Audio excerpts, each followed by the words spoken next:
Ang pinag-uusapan po natin dito ay 18 billion pesos na binili natin po yung system from Miru, from South Korea.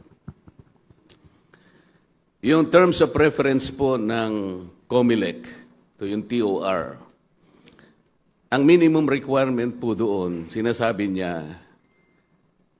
that the ACM that will be procured shall be using a combination of the DRE at saka po yung OMR. Meaning to say, the machines that will be procured are hybrid machines, capable of using a combination of two applications, meaning